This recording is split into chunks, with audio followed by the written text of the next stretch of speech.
Okay, today we're going to talk about the Panasonic Leica DG Vario Elmarit 50 to 200 millimeter 2.8 to 4 lens. This is a great 50 to 200 millimeter micro four thirds lens. This happens to be a collaboration between Leica and Panasonic, and this is an excellent product. In 35 millimeter or full frame terms, this is a 100 to 400 zoom lens. And the interesting thing about this is the close focusing, which is only 29 inches. 29 inches at 400 millimeters gives you a 1/2 life size. So this can double as possibly a really good close-up lens for you. For example, maybe you want to take pictures of insects and you don't want to spook them, and this will give you a longer subject to lens distance.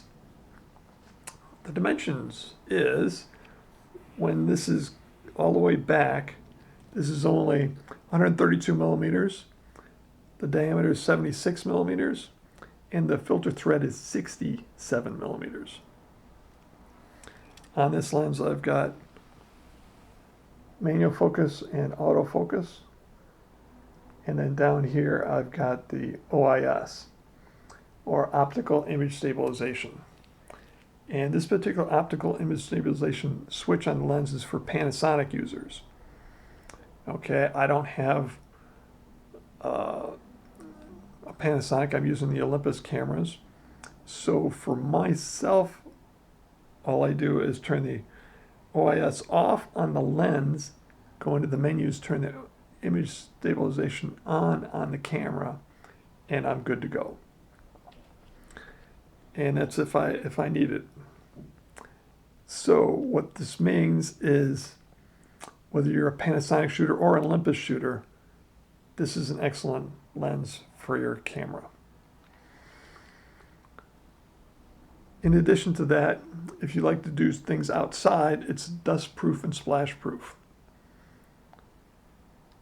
Now, when I wanted to try this lens out, what did I do? I went to an air show. So what I thought we'd do is we'd talk a little bit about going to an air show and setting up your cameras and other tips so you can have a nice, pleasant experience at an air show. And knowing a few things like, where the show center is and where you can go to get taxing pictures. And in addition to that, knowing your camera functions and your lens functions, meaning the buttons and switches, etc., in advance will help you get some really good pictures. One of the things you can practice is panning. So what do I mean by that? So if the little tip of my finger is an airplane, instead of just going click when it goes by, you can track it or move with it so it stays relatively in the same area in the viewfinder, and then take pictures. This is called panning. It takes a little practice. Just with practice, before you can go to a highway or something like that, a street, and practice taking pictures of the cars going by with this lens, with your settings, so you understand all of the different options that you have for taking pictures. So before you go, why don't we make a list? Some of the things you might want to think about. Well, we're going to be outside all day. How about some sunscreen? Hat and sunglasses. How about something cold to drink? Maybe bring a thermos with you. The other thing you can do is, how about a sandwich to eat or some snack bars? Or you're not into that, you just want to bring some extra money for the food truck. Whatever works for you. That's awesome. Not to mention the ticket. A lot of places you can purchase the ticket online, so make sure you print that out or have it on your phone or whatever works for your particular situation. And the last thing to do before you head out the door is the weather. What's the weather going to be?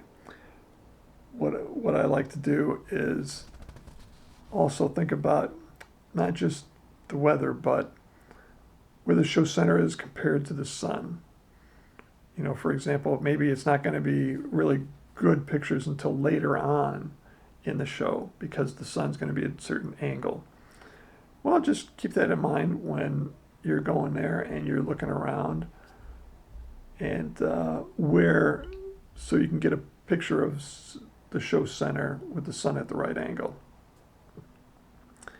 So setting up your camera, we talked about panning. Panning works great for slower shutter speeds. For higher shutter speeds is what we try to do because this helps stop action. And with a long lens like this, stopping action will really help you. So I like to think about thousandth of a second, 1/1000th of a second, or 1/2000th, or somewhere in there. I know I'm going to get nice sharp pictures. And because the shutter speed's so high, I don't have to have image stabilization on at all because the high shutter speed is going to stop the action. So when it comes to freezing props, that's the other problem. So high shutter speeds, if you have a propeller aircraft, it will stop the props in midair. And it gives an unrealistic look to a plane in the air. To get around this, we talked about panning, where you practice coming through. And I like to use like 125th between that and 250th of a second. And that's a good balance between sharpness and motion blur for the propeller. I've got an example up here of a panning shot. Focus, AI servo, meaning automatic focus. So we want it to continuously focus while you're taking pictures.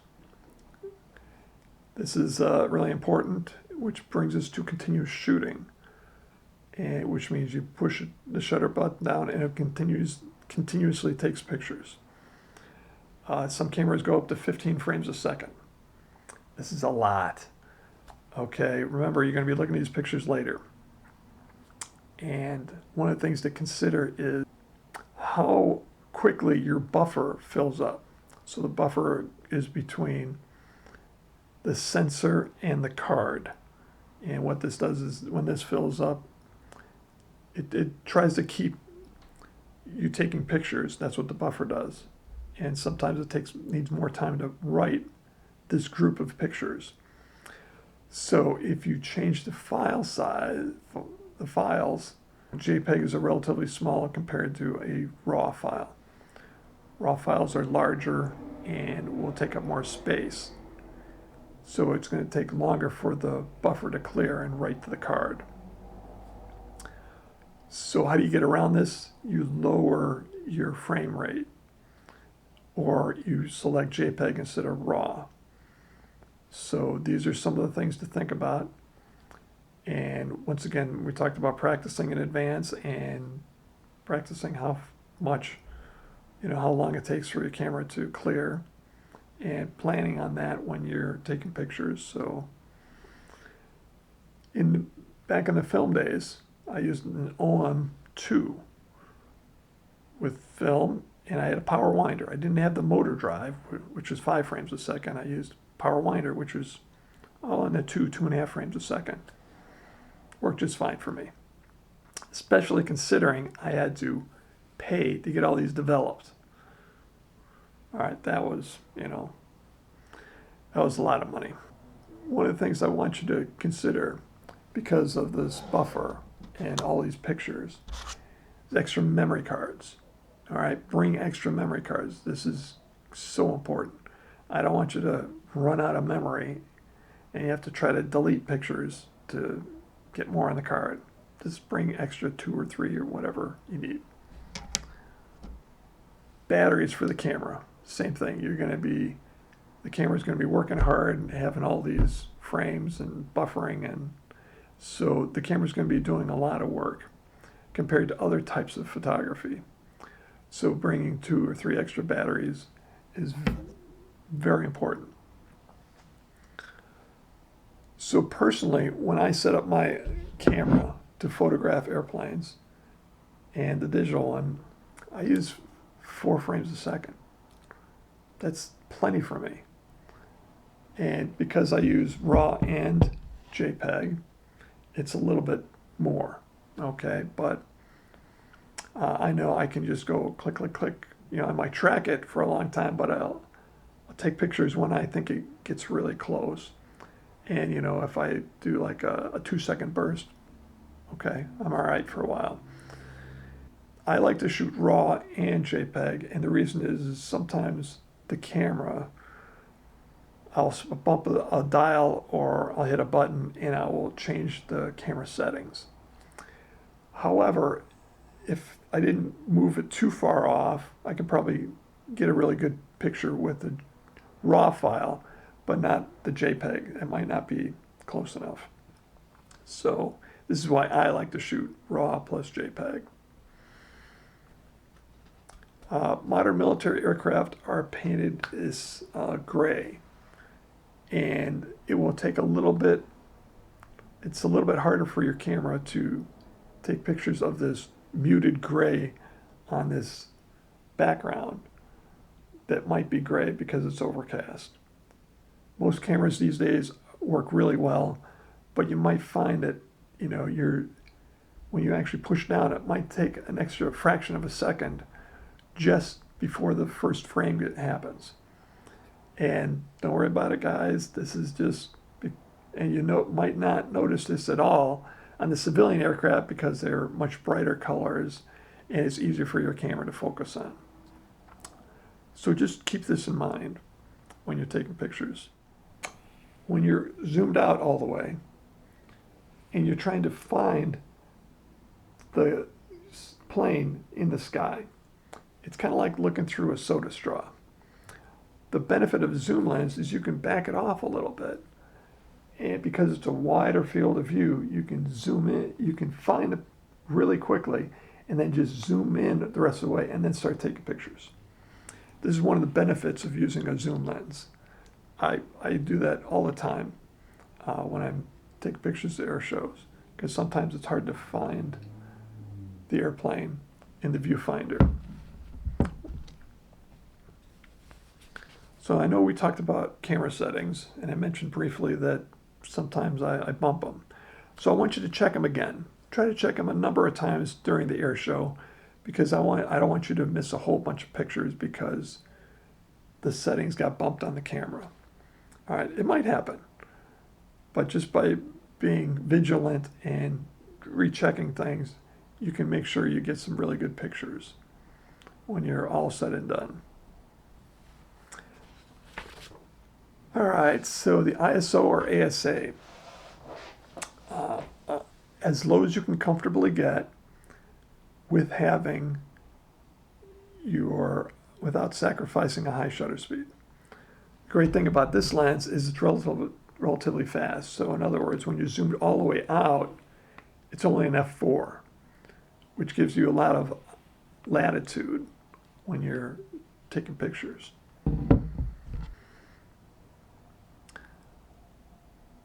So finding a place when the planes are taxiing. This could be a great opportunity to get some pictures of the planes on the ground without a bunch of people in the background. And, you know, keep in mind that, you know, they're going to be loud. You make sure you got your earplugs in. And this could be an interesting way to get some nice pictures.